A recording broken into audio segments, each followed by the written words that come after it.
Chapter 4 The Bone Clock. Solaltu. Zubin Damania stood in the central medbay of Ark I, one hand gripping a stabilization rail, the other adjusting the scanner coil hovering over his calf. He looked up at the small group of colonists floating in line behind him and cracked a grin. "Congratulations.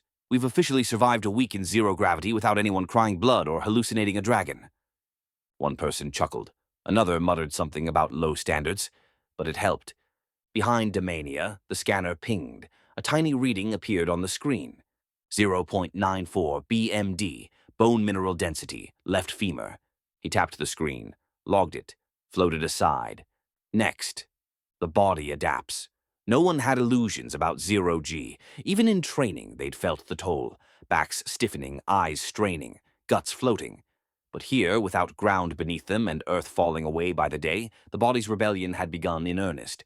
Still, the crew adapted. Daily workouts, 2 hours minimum, resistance flywheels, full skeletal load cycles, nutrient cycling, boosted calcium and vitamin D, prebiotic enzyme slurries, stretch protocols before sleep to manage spinal expansion, regular peer scans for femoral density, spine compression, and subtle muscle asymmetry. Tim Dodd filmed a daily health update called "What Happens When You're Weightless for a Week and Still Have 230 Days Left." It was part reality show, part resilience journal. Comments on Earth poured in. "I wish my gym was in space." "Bros floating while I'm folding laundry." "This is what it means to be human now." A new routine. By Sol 10, the Ark had found its rhythm. Mornings. Lighting adjusted to simulate Martian morning, soft gold, low angle. Crew checked personal comms, if they still did. Lex floated to the observation ring to log Mars Mind entry number. 008, the ritual of days.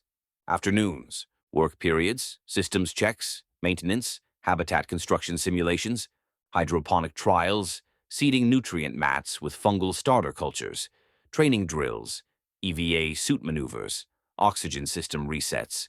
Evenings, group debrief, optional counseling. Damania's sit-and-float sessions, informal group chats laced with jokes and philosophical spirals. One night, someone asked, "What's the first thing you'll do when we land?" Bianca Vasquez answered without hesitation, "Touch the dirt. Not with gloves, with my hand." The clock starts ticking. It was Lex who first called it the bone clock. "Every day we stay in zero gravity, the clock advances," he said in entry 012.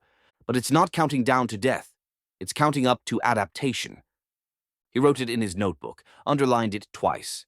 Damania agreed, but added one caveat in private.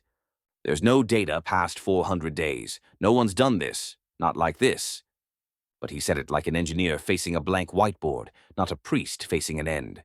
Earth responds. Earth was still in the honeymoon phase. The Starlink latency buffer worked better than expected. Mars messages came in almost live. Musk tweeted inspirational quotes alongside orbital telemetry graphics. President Trump announced a holiday, Martian Pioneer Day, to be observed every July 7th. Schools across India, Brazil, and France had begun integrating Mars history into their standard science curriculum.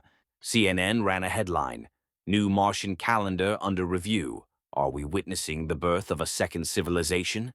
Someone on Reddit joked, "Does that mean they get their own tax forms?" Unspoken fears. There were signs, yes, but subtle, manageable. One crew member reported a twinge in her hip during fast rotational movement.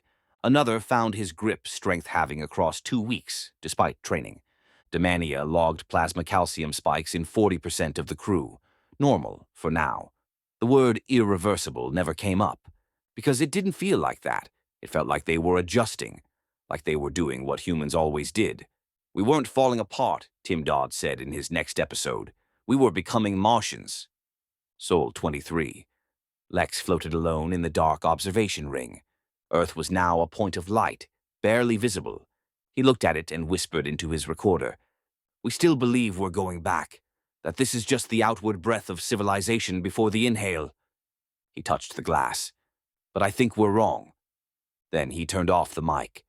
End chapter 4.